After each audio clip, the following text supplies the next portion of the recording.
இடுக்கமான பாதை இல்லைன்னா வழி, வழியில பிரவேசி. தேவனுடைய ராஜ்யத்தில் பிரவேசிப்பது எப்படி இல்லையா? ஓகே, வேற அந்த 9 வசனத்துல பாக்குறீங்க.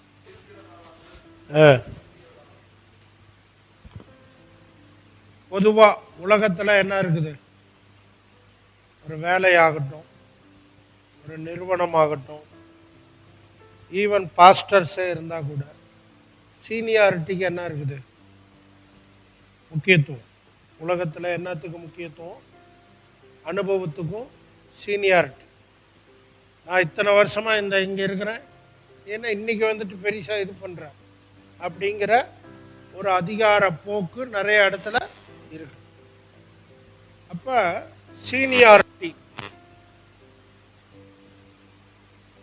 சீனியாரிட்டிய தமிழ்ல எப்படி சொல்லலாம்? அனுபவம்னு சொல்லாமா?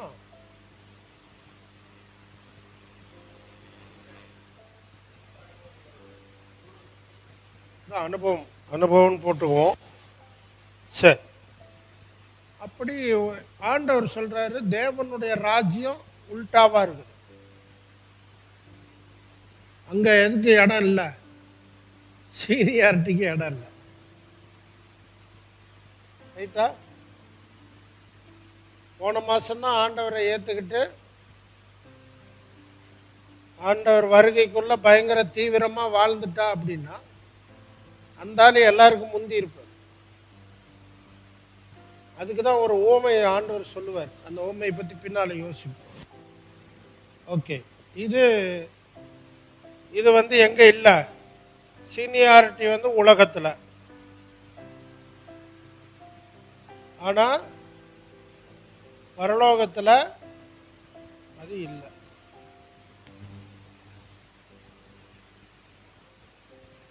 அனுபவத்துக்கு ப்ரையாரிட்டி முக்கியம் இல்லை. வேற இந்த வசனத்துல வேற என்ன நீங்க பாக்குறீங்க? இந்த 9 வசனத்துல இது யாரை பத்தி ஆண்டவர் இங்க சொல்றாரு?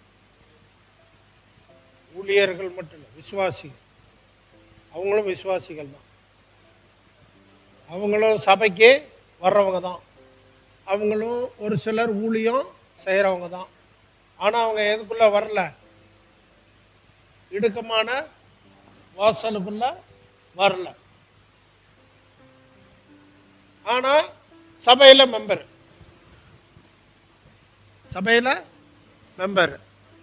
ஈவன் சபையில பதவி இருக்குது, மெம்பர்ஷிப் இருக்குது. அப்புறம் சபையில செல்வாக்கு இருக்குது.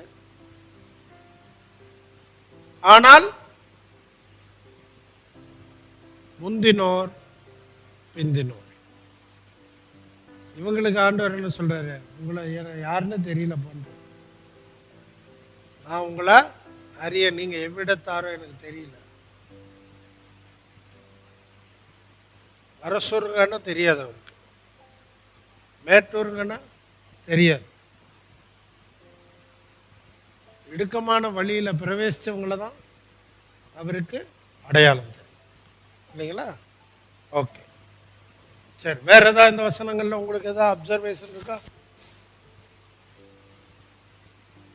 உங்க கருத்துக்கள் இல்லை உங்களுக்கு பிடிச்ச? விழிப்பா இருக்கணும்.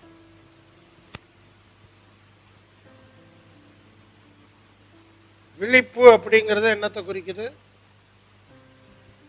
தயார் நிலை, ஆயத்தம். தயார் நிலை இல்லைன்னா ஆயத்தம். ஆனா நம்முடைய ஆண்டவராகிய இயேசு எங்கேயும் செய்யறாரு, கிராமத்திலையும் செய்யறாரு, பட்டணத்திலையும் செய்யறாரு. ஓகே, அது ஒண்ணு. வேற வசதியில எல்லாமே அங்க கிடைக்குது, வசதிகள் குறைவு. ஓகே, வேற பட்டணத்துல ஜனங்க சீக்கிரமா இயேசுகிட்ட வர்றதுக்கு வாய்ப்பு இருக்குது. ஏன்னா அவங்களுக்கு வந்து இந்த என்ன சொல்றது, கட்டுப்பாடுகள், சமூக கட்டுப்பாடுகள் நிர்பந்தங்கள், அவங்க ஃப்ரீயா இருக்காங்க. அதனால யாராவது சொன்னா ஏத்துக்கிறது ஏத்துக்காதும் அவங்க கையில தான் இருக்குது. ஆனா கிராமத்துல அப்படி இல்லை. என்ன பண்ணணும்? ஊர் பெரியவர் இல்லைன்னா குடும்பத்துல மூத்தவர் அவரோட அனுமதி வாங்கணும் இயேசுவை ஏத்துக்கிறது. அந்த மாதிரி கிராமத்துல சிக்கல்கள் இருக்கு. சரி, இயேசு கிறிஸ்துவும் சரி, அப்போஸ்தலர்களும் சரி, அவங்க ஊழியத்தை பட்டணத்திலையும் செஞ்சாங்க, கிராமங்களையும் செஞ்சாங்க. அதான் அது ஒரு சைடு. அது என்ன சைடு? ஒரு சைடு. ஆனால் அவங்க எப்படி இருக்காங்க தான்? இதில் தான் இருக்காங்க, மாம்சத்தில் தான் இருக்காங்க. மாம்சத்துக்குரிய பயம் வருமா? வரும். இயேசு விலகி போனது அது வேற. அது அவருடைய வேலை வரல. அவர் சிலுவையில் அறையப்பட வேண்டிய நேரம் வரல, அதனால விலகல. ஆனால் பயம் வருமா? பவுலே சொல்றார், உங்ககிட்ட நான் வரும்போது பயத்தோடும் நடுக்கத்தோடும் வந்தேன். தெசலோனிக்கேயருக்கு எழுதும் போது உங்ககிட்ட வரும்போது எப்படி வந்தேன்? பயத்தோடு நடுக்கத்தோடு. அப்ப பயம் நடுக்கம் இருக்கதான் செய்யும், வரதான் செய்யும். ஆனா ஆண்டவர் தான் உள்ள இருக்கிறாரு, நம்ம என்னத்துக்கு பயப்படணும் அப்படின்னு ஆவியானவருக்கு நம்ம இடம் கொடுக்கும்போது நமக்குள்ள ஒரு அசாத்திய துணிச்சல் வருது. ரைட்டுங்களா? அந்த மாதிரி தான் இவங்க இருந்தாங்க. அப்ப ஆண்டவராக இயேசு கிறிஸ்து பயணம் பண்ணினார், தொடர் ஊழியம் செய்தார், கிராமங்களிலும் செய்தார், பட்டணங்களிலும் செய்தார். இப்ப பாத்தீங்கன்னா, அதாவது ஒரு 30 வருஷத்துக்கு முன்ன நிறைய சுவிசேஷகர்கள் இருந்தாங்க. 30 வருஷத்துக்கு முன்ன பார்த்தீங்கன்னா, 30-35 வருஷத்துக்கு முன்ன நிறைய யார் இருந்தா? சுவிசேஷம் அறிவிக்கிறவங்க இருந்தாங்க, விசுவாச ஊழியம். பட் சபை இல்லாம கிராமத்தில் போய் பப்ளிக்கில் பொதுவில் நின்று என்ன பண்ணுவாங்க? ஆண்டவரை அறிவிச்சு கைப்பிரதி கொடுக்குறவங்க நிறைய இருந்தாங்க. ஆனால் இப்போ அந்த மாதிரி ஆட்களை கிட்டத்தட்ட பார்க்கவே முடியல, ரொம்ப குறைஞ்சு போச்சு.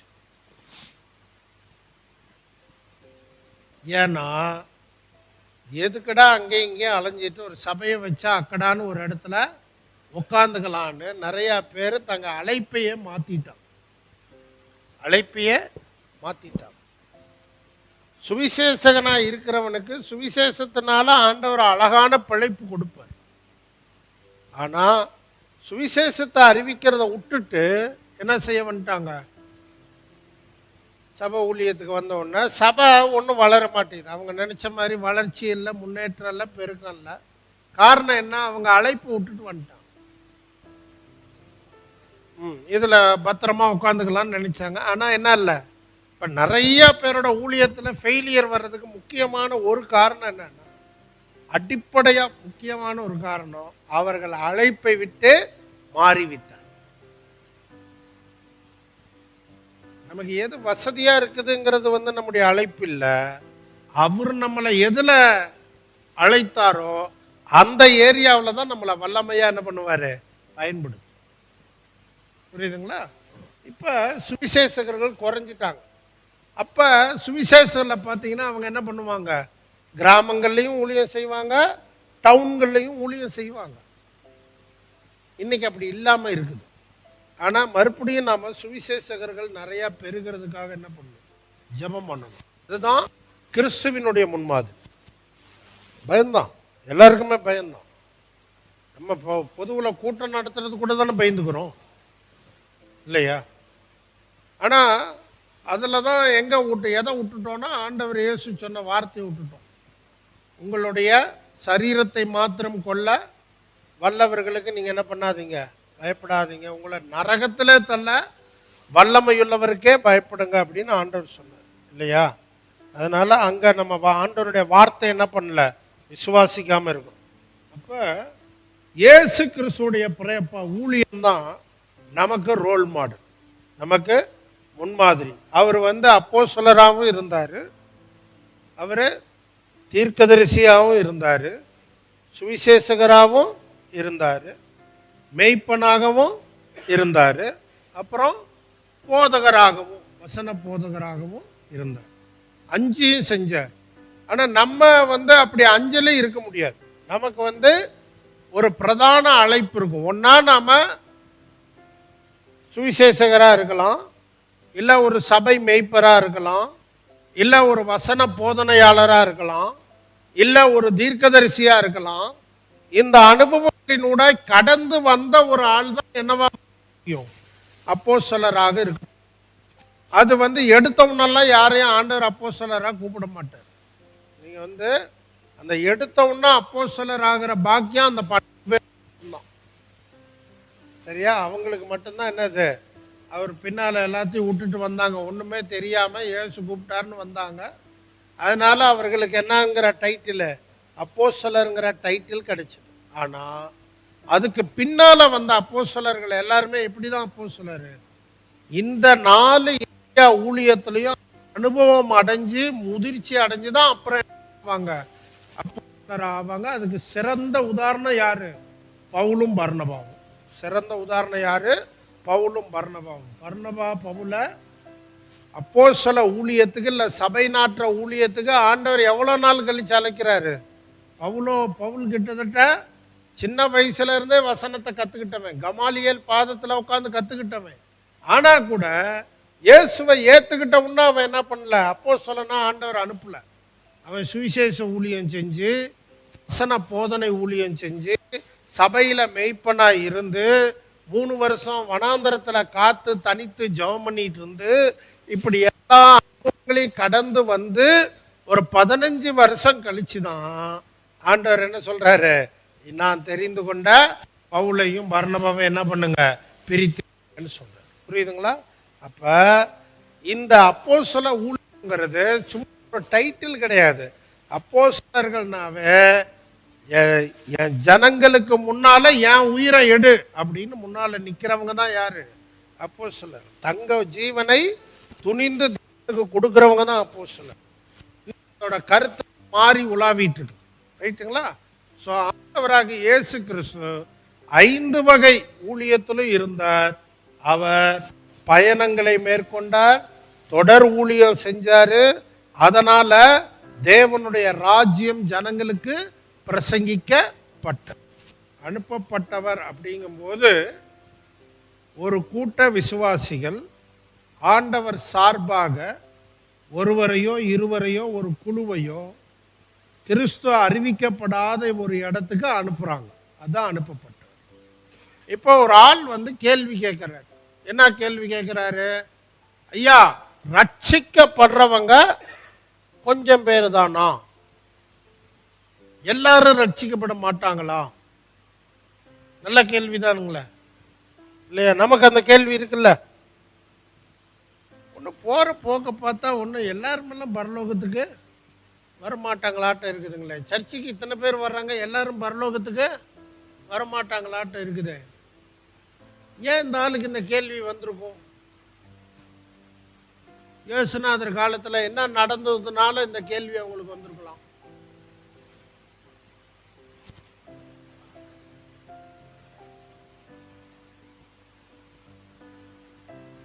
ஓகே, அதாவது அதுக்கு முன்னால இயேசுநாதர் பின்னால பெரும்பாலான நேரத்தில் பெரிய கூட்டம் பின்னால போச்சு.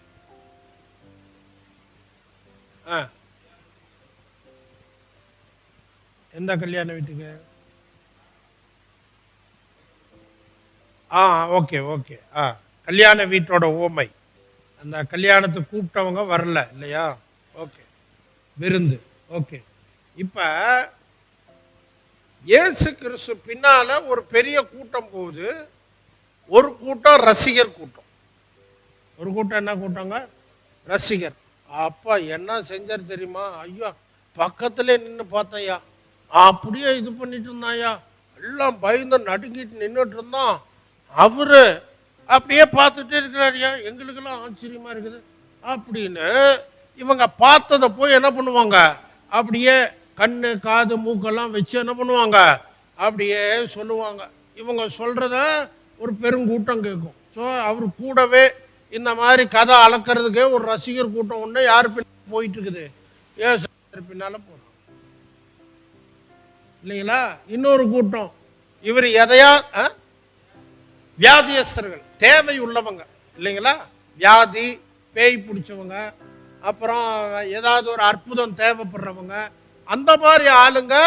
அது ஒரு பெருங்கூட்டம் இயேசுநாதர் பின்னால பெரும்பாலான நேரத்தில் போயிட்டே இருக்கு. சரிங்களா? அப்புறம் ஒரு கூட்டம், இவர் என்ன தப்பு பண்ணுவார், இவர் பேசுறதுல என்ன எங்கே தப்பு பண்ணுறாரு, எங்கே மோசையை பற்றி குறை சொல்கிறாரு, எங்கே ரோம அரசாங்கத்தை பற்றி தாக்கி பேசுகிறாரு, குறை கண்டுபிடிக்கிறதுக்கு இன்னொரு கூட்டம், விமர்சிக்கிற கூட்டம். சரிங்களா? இப்படி பெரிய கூட்டம் உள்ள கூட போகிறாங்க. ஆனால் அந்த கூட்டமெல்லாம் என்ன பண்ணல, ரட்சிக்கப்பட்ட மாதிரி தெரியல. சபையில் நம்ம கூட்டம், பெரிய கூட்டம் வருதில்ல, இது மாதிரி ஆளுங்க தானே வர்றாங்க. ஆனால் இயேசு கிறிஸ்து கொடுக்குற ரட்சிப்புக்காக தான் நான் சபைக்கு வர்றேன் அப்படின்னு சொல்கிறவங்க எவ்வளோ பேருங்க? ரொம்ப ஒரு சொற்பமான. அதனால தான் இவர் இந்த கேள்வி கேட்குறாரு. ரட்சிக்கப்படுகிறவர்கள் சில பேர் தான். இதுக்கு நமக்கு ரொம்ப சப்போர்ட்டாக இருக்கிறது யோவான் 6ஆம் அதிகாரம். ஆண்டவர் இந்த மாதிரி கடினமாக உபதேசிக்கிறத கேட்டு அவருக்கு பின் சென்றவர்கள் அவரை விட்டு பின்வாங்கினார்கள்னே வசனம். இயேசுவை விட்டு என்ன ஆயிட்டாங்க? பின்வாங்கிட்டாங்க. ஆண்டவர் அவங்கள பார்த்து, சீடர்கள் 12 பேர் தான் கூட இருக்கிறாங்க, என்னப்பா நீங்களும் போயிடலான் இருக்கிறீங்களாப்பா? அவர் எவ்வளோ சோர்ந்து போயிருந்தா இந்த கேள்வி கேட்பாரு, என்னப்பா நீங்களும் போயிடலான் இருக்கிறீங்களா?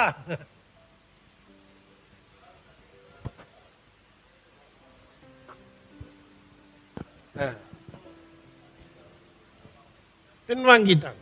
இயேசு கூட நடக்கிறவனே பின்வாங்கிட்டானா, நம்ம சபைக்கு வர்றோம் பின்வாங்குவானா? பின்வாங்க மாட்டானா? ஏன் நம்ம சோர்ந்து போறோம்?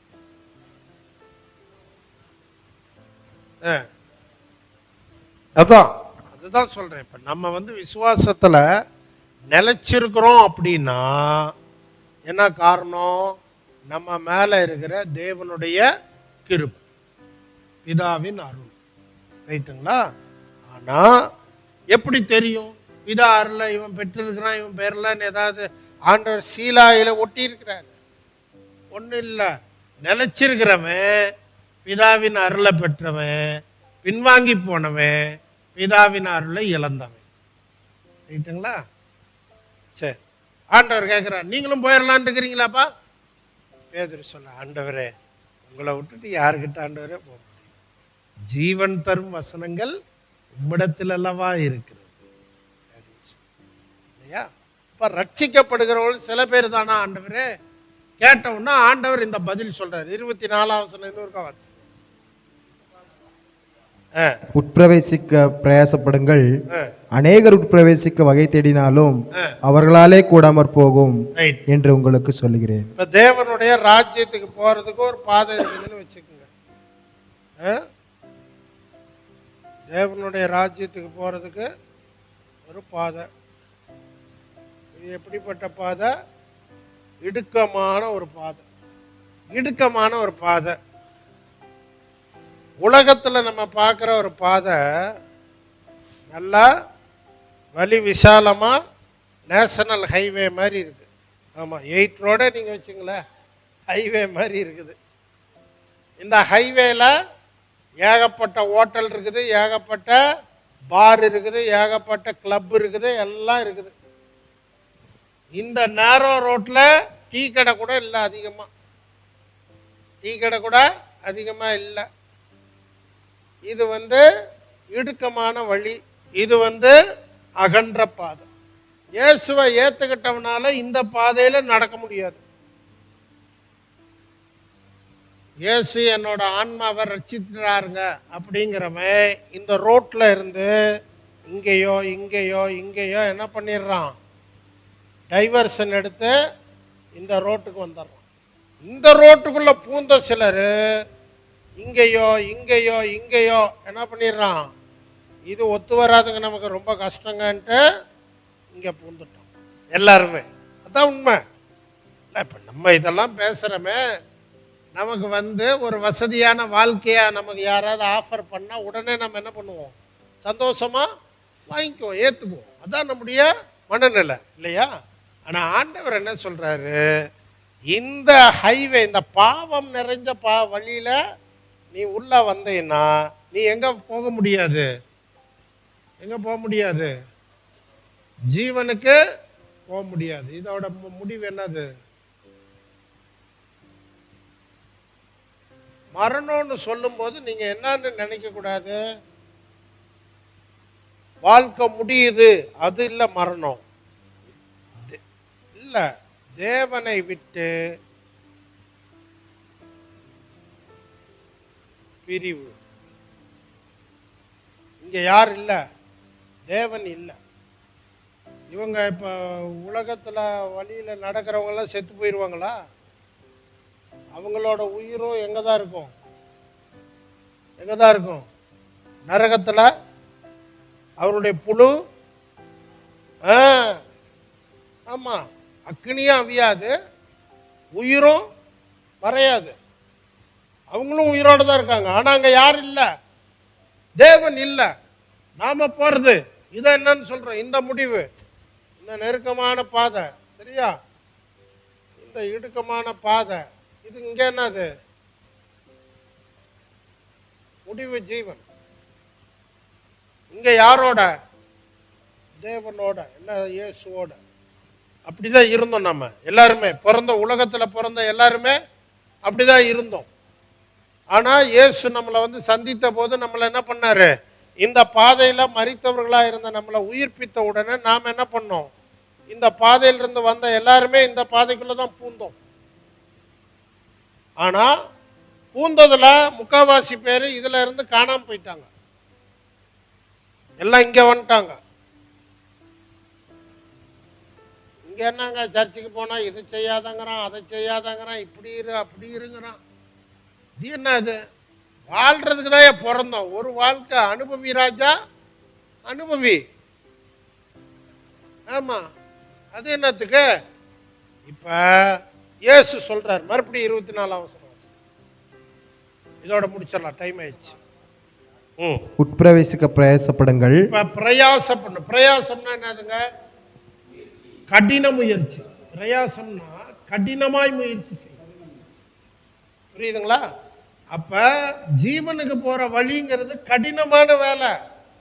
என்னை விட அனுபவம் குறைஞ்ச ஒரு ஆள்கிட்ட தாழ்த்துறதுங்கிறது கடினமான ஒண்ணு. சின்ன பையனுக்கு ஈக்குவலா போய் அவங்க கூட உட்கார்ந்து ஆண்டவரை பத்தி சொல்றது எனக்கு கடினமான ஒண்ணு. சரியா? ஒருத்தன் வேணும்னே என் பணத்தை புடுங்கிட்டு ஓடும்போது அவனை அமைதியா விட்டுறது கடினமான ஒண்ணு. ஒருத்தர் என் கூட சண்டை போடும்போது திரும்பி சண்டை போடாம இருக்கிறது கடினமான ஒண்ணு. ஆனா அந்த கடினமான வாசல் வழியா போறதுக்கு கடினமா என்ன பண்ணுங்க? முயற்சி செய்யுங்க, பிரயாசப்படுங்க. வாசிங்க. அநேகர் உட்பிரவேசிக்க வகை தேடினாலும் அவர்களாலே கூடாமற் போகும். அதுதான் சொன்னேன். இதுக்குள்ள வருவாங்க, இதுக்குள்ள வருவாங்க. ஆனா என்ன ஆயிருவாங்க?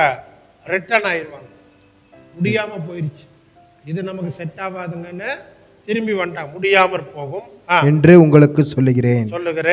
வீட்டெஜமான் எழுந்து கதவை பூட்டின பின்பு நீங்கள் வெளியே நின்று ஆண்டவரே ஆண்டவரே எங்களுக்கு திறக்க வேண்டும் என்று சொல்லி கதவை தட்டும்போது அவர் பிரதித்திரமாக நீங்கள் எவ்விடத்தாரோ உங்களை அறியேன் என்று உங்களுக்கு சொல்லுவார். இப்ப வந்து வீட்டு எஜமான்ட்ட வந்து, பரலோகங்கிற வீட்டுக்கு எஜமான்ட்ட வந்து கதவை தரங்கானா அவர் என்ன சொல்லிடுவாரு? நீங்க யாருன்னு எங்களுக்கு தெரியலப்பா.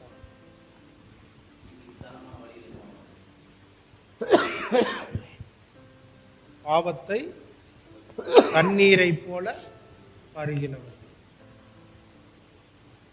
தேவனுக்காக எதையும் இழக்க விரும்பாதவர்கள். அப்பொழுது நீங்கள் உம்முடைய சமூகத்தில் போஜனம் பண்ணினோமே, நீர் எங்களை வீதிகளில் போதகம் பண்ணினீரே. இது வந்து நமக்கு செட் ஆகாத வசனம். இந்த வசனம் யாருக்கு செட் ஆகாது? நமக்குள்ள. இது யாருக்கு? அவர் காலத்துல வாழ்ந்த, அவரு கூட வாழ்ந்த மக்களுக்கு, அவரு கூட சாப்பிட்டவங்க, அவரு கூட நடந்தவங்க, அவர் கிரமமானவங்க. ரைட்டுங்களா? அப்புறம் நீங்கள் ஆபிரகாமையும் ஈசாக்கையும் யாக்கோபையும் சகல தீர்க்கதரிசிகளையும் தேவனுடைய ராஜ்யத்தில் இருக்கிறவர்களாகவும் ம், உங்களையோ புறம்பே தள்ளப்பட்டவர்களாகவும் காணும்போது உங்களுக்கு அழுகையும் பற்கடிக்குப்பும் பல்ல அங்கே கடிச்சிட்டு உண்டாயிருக்கும். அழுவீங்க. ஐயோ வாய்ப்பு விட்டுட்டேன்னு பல்ல கடிச்சிட்டு அழுவீங்க. உங்களுக்கு அந்த வாய்ப்பு இல்லாது. ஆனா உங்களுக்கு பின்னால வந்த அநேகர் எங்க போயிருவாங்க? தேவராஜ்யத்துக்குள்ள போயிருவாங்க. முந்தி வந்த அநேகர் தேவராஜ்யத்துக்குள்ள வரமாட்டாங்க. தேவராஜ்யத்துக்குள்ளேயும் முந்தி வந்த நிறைய பேர் தடுமாறி தடுமாறி எந்திரிச்சு நடந்து வர்றதுக்குள்ள பிந்தி வந்த நிறைய பேர் பாடுகளின் ஊடாக கடந்து என்ன பண்ணிடுவாங்க? முந்தினோராக தேவராஜ்யத்துக்குள்ள பிரவேசிச்சிருவாங்க. சரியா?